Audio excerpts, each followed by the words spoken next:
ঈদের ছুটিতে নেত্রকোনার দুর্গাপুরে গারো পাহাড়ি অঞ্চলে পর্যটক আসার প্রস্তুতি নিচ্ছে প্রশাসন।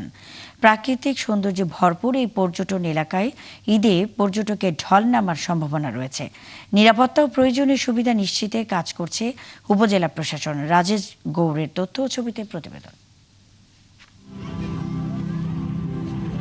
অদূরে সবুজ পাহাড় আর সাদামাটির টিলা ঘেরা প্রকৃতির এক স্নিগ্ধ রূপ, যেখানে সারা বছরই ভিড় করেন পর্যটকরা।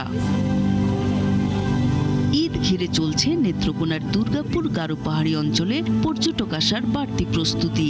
ঈদের মধ্যে প্রচুর লোকজন আসবে, দোকানদারও বেচা কিনা করিয়া মনে করুন যে 2-4 টাকা ইনকাম করতে গাড়ি ওলারা গাড়ি চালাইতেছে।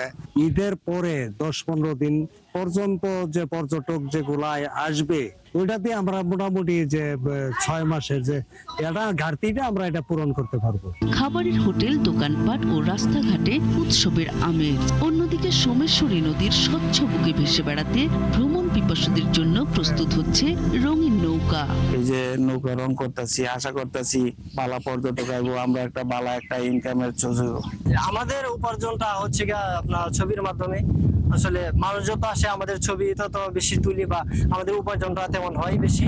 পর্যটক কেন্দ্রে নৌকা গুলা ঘুরাই, ঈদ এলেই উপার্জনটা বাড়ে, সহন লুপ্ত পাই। পর্যটক আসার খবরে এলাকাবাসীর মধ্যেও উৎসাহ উদ্দীপনা সৃষ্টি হয়েছে। এদের অনেকে খুঁজে নিয়েছেন উপার্জনের পথ।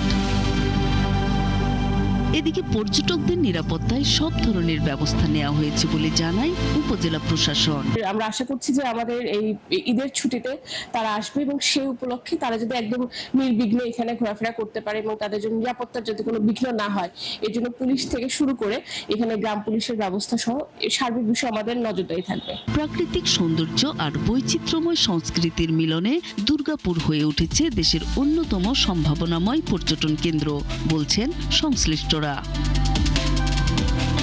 নূর তাজমিন নীর, ৭১।